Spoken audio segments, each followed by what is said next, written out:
Hello everyone, welcome to a new episode of Spec Tech. I know it's been a while, but we are here with the RG35XXSP. I got this off Macari recently, and I definitely like it enough to revive the series, so that's good. So I got this off Macari, pre-owned, basically brand new though. In the box.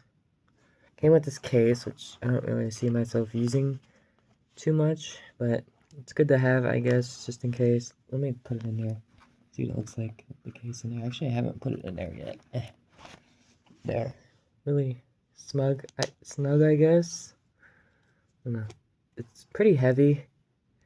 I wouldn't really say it's the best case, but it would be good to use for like traveling or whatever, to just to protect like the sticker or whatever. Why does this look terrible?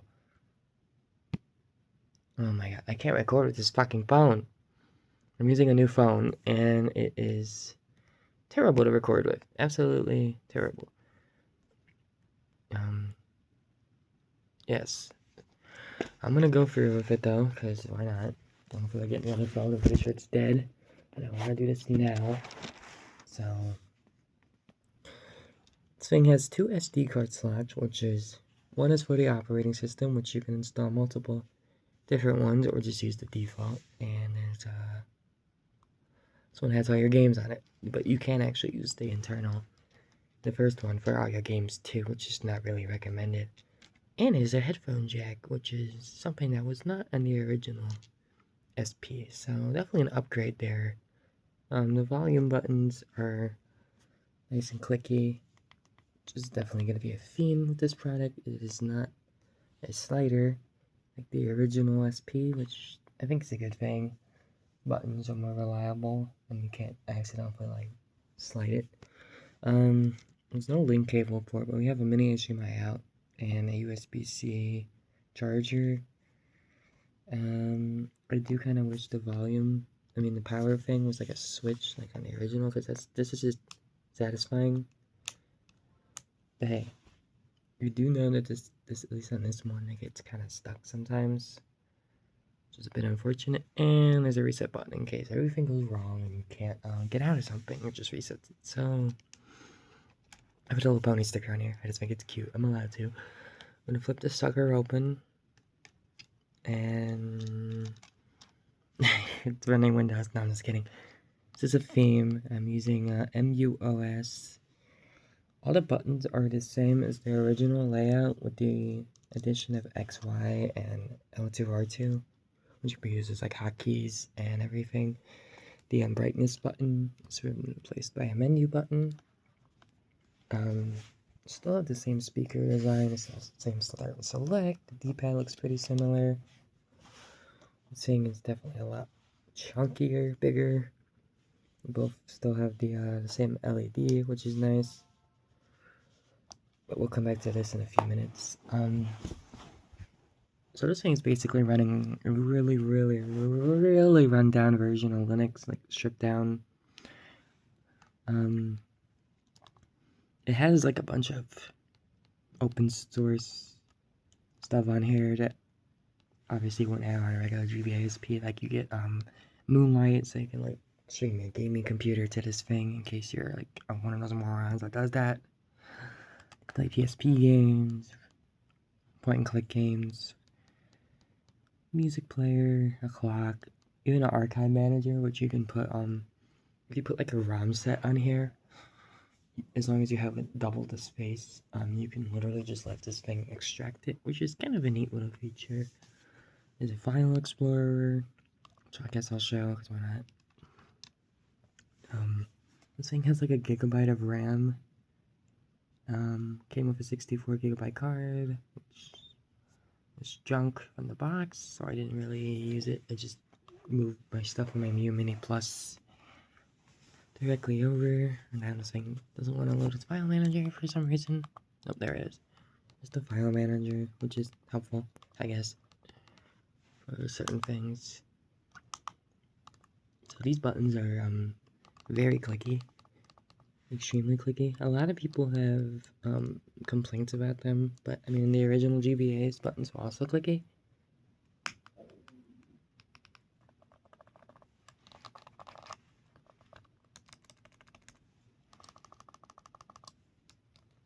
Yeah, this is like almost Neo Geo Pocket color levels of clicky. Not that clicky though, but pretty close. Screen's really nice. It's 3.5 IPS display, and it can get pretty bright. If you hold the M button and hit the volume, you can adjust the brightness. It gets pretty bright. You can definitely see it in sunlight, and it gets pretty dim in case you want to like play it in bed, which definitely play this in bed alone because it's pretty loud. Here's the input tester.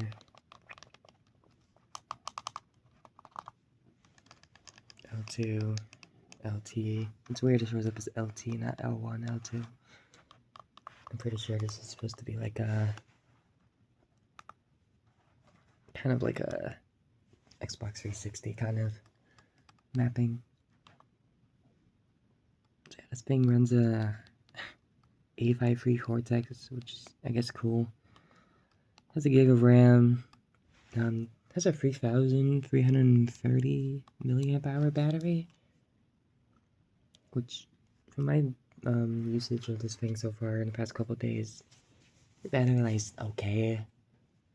I'd say it's on par with like other Chinese handhelds. Most of them are like 5,000 milliamp hour these days. Maybe you can upgrade the battery, but the battery is directly on the CPU, which has been a point of contention for this device.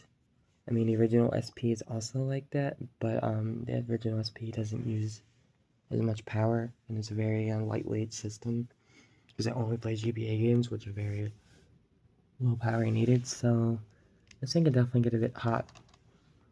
I would just recommend if you plug this in, if you want to plug it in, do not plug it in and leave it running like a Dreamcast game all night long. Like that might be a bad thing to do. Just unplug it or turn it off when you want to charge it. It won't overcharge. It does support like beefier charging bricks, which is definitely a new thing with these Chinese handhelds for me. This is my experience. I can use my Steam Deck charger to charge this thing, and my Switch charger, which is nice. Usually I have to use like a crappy little USB-C cable thing, and it's a lot slower and takes forever to charge.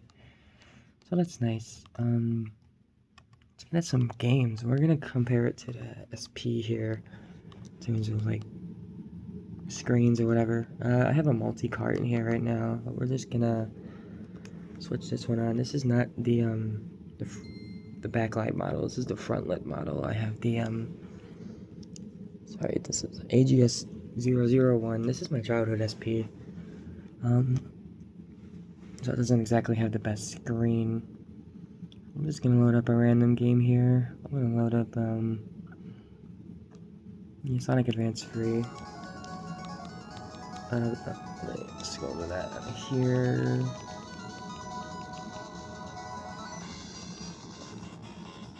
Obviously, the boot times on a real console are going to be a little bit faster. Alright, yeah. So, hit start. So one thing that's neat is this is actually like, you know, printed on the system. This GBASP thing. Turn this down. But this is actually emulated. It's part of an overlay, which helps fill the screen more than its aspect ratio of the original 3x2 GBASP. So I just think that's kind of neat. Obviously, there is a lot more advantages to playing on here because you get save states and rewind and retro achievements if you're a nerd and like that kind of stuff, which I kind of do. A lot of people I know, like on Reddit or 4chan, don't really like them, but it's just just a bonus. It's not worth crying over. Then you can like save state. You can even like if you hold the mode button and yeah, you can there's hotkeys on here to like load a state and save the state. You can also just fast forward. I don't know if slow motion works on here, but you can definitely fast forward, which would be helpful for like RPGs or Pokemon or whatever. But yeah, I'm gonna say the emulation is gonna pretty much be perfectly. I believe this is running GPSP, okay, I thought it was MGBA, but yeah. There's not really many comparisons I can do. Obviously, this thing is a gig of RAM and can handle GBA. Has a bunch of little overlays, Wi-Fi, Gmids. It's obviously more authentic. I mean, I'm running this off a multi-card, so it's kind of half authentic, half not. One thing I will say this has an advantage over is lightness. This thing is very light. Definitely a lot more pocketable. Battery life's a lot worse. I did actually get a new battery and put this in here so it can last a lot longer. Got like an aftermarket one. But yeah, this is basically replacing my SP, and this is kind of getting retired. I don't really have many GBA games anymore. Anyways, one thing I am gonna compare are the hinges. I think the SP hinge, I've had this thing for like since 2003 or 4, probably 2003, and the hinge is still held up. I can still have it all these really weird angles, and it still holds up. Now the only time will only tell was this one, if the hinge will hold up. I'm not exactly sure what will happen once this hinge breaks. I'm assuming I'll probably just get another one and just migrate the SD card since nothing's installed to this. It's just running all SD cards, so I think that is a benefit. That this thing is easily replaceable compared to, you know, like a real SP. Real SPs are like 70, 80 bucks now. It isn't too much, but you know, these hinges are a lot older now, and they don't make brand new stuff anymore. So that is kind of I wouldn't really say a benefit, but it's a contention. It's kind of just a matter of time to see if this hinge holds up. I know a couple people, I've seen pictures of a couple people's hinges being broken, but maybe they're the kind of psychos that, I won't do it to this one, but maybe they're the kind of psychos that play like this. And I imagine that would cause a little bit more strain on the hinge. I'm not really sure. I'm not a engineer. Okay, so I'm kind of rambling, so now let's get this out of the way. And let's go to some weirder stuff that you can play on here. This thing can play basically anything an average Chinese handheld can. Basically up to Dreamcast at this point, which has kind of been the new standard.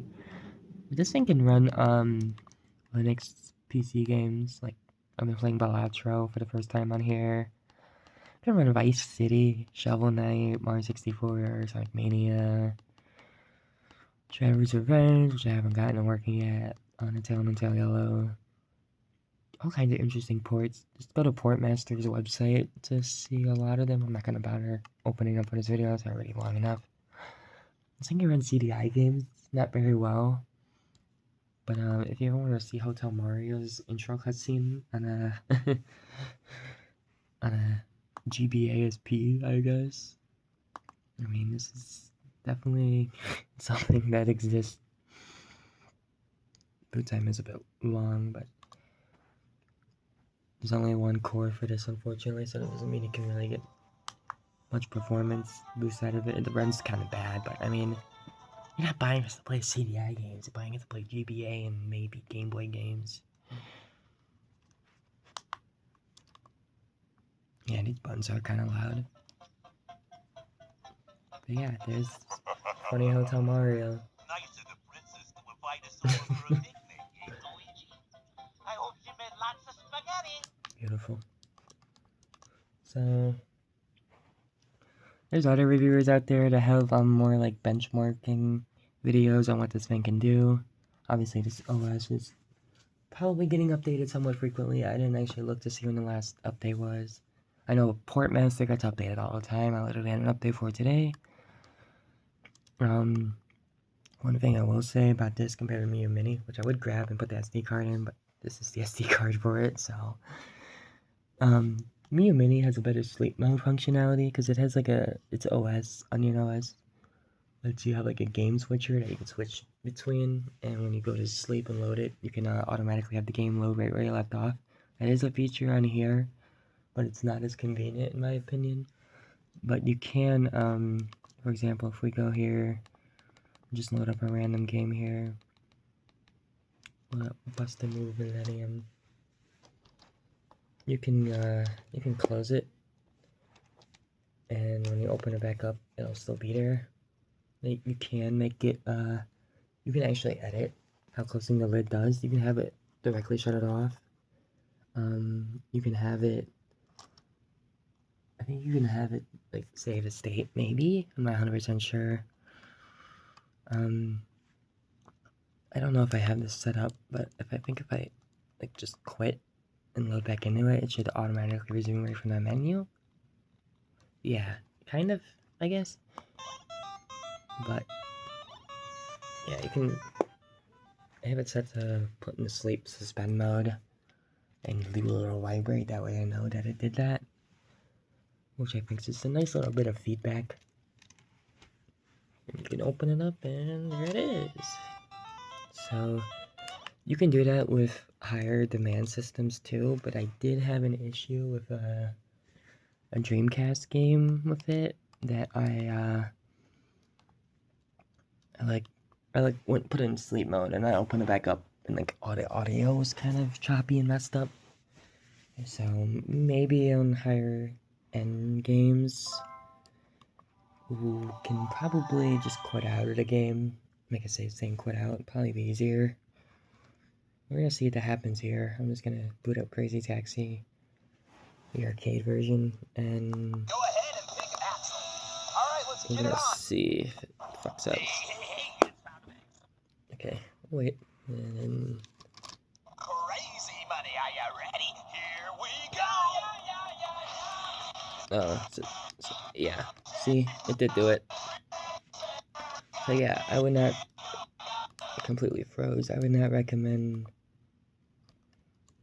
putting the system in sleep mode with at least Dreamcast games. Just make a save state and then close out. And you can literally just leave it on the ROM and just close it, and then you open back up and it'll be there. It's a little minor inconvenient. Maybe it's a bug that can be fixed. Maybe if you turn off a setting or two, maybe it won't do that. But you know, you can always just boot back here and hit A.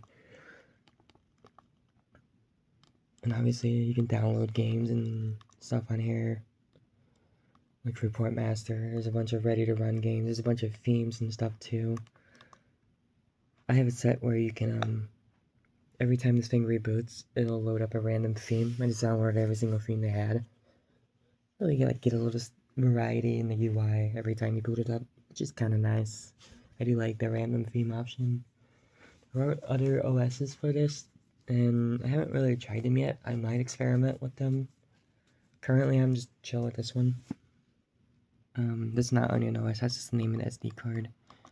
See, obviously this one's a bit more of a basic one. A little too basic, IMO, but, you know, it's more of a nerdy one. But yeah, I like this device, obviously, otherwise I'm going to make a long video on it. It's definitely very cool to see, like, a modern SP take. I always love the SP. Maybe I'll do a video where I install, like, the desktop environment on this thing or something. Might be pretty funny. Yes, this thing can run a ton of 64 games. It can actually run Smash Remix surprisingly well using the, what core did I have it on? I think it's called Rice, standalone Rice, and it actually runs full speed. It's just the controls are messed up. Might have to figure out how to edit those, but yeah, it's a pretty good device. I'm not gonna go in depth with testing on here. There's other people that are more professional than me, but you can definitely, I definitely recommend this. I believe the Black Friday sale on AliExpress should be starting pretty soon within the time I'm recording and uploading this video. So maybe it'll be cheap on there. There's guides on SPC Reddit, SPC Gaming Reddit on how to like stack coupons and stuff about how to get really, really good pricing. So I'm not going to link it because it'll be irrelevant, but just do your own research. Type in like AliExpress coupon stacking or whatever. Or just buy it off Amazon. You can get it a little bit quicker for a little bit more. But yeah, if I had to give this device a score, which makes kind of irrelevant, but I'll give it an 8 out of 10.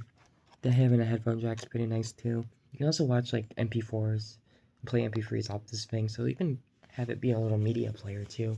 Especially with they got mini HDMI out, which I actually haven't tested yet, but maybe I'll do a follow-up video sometime soon.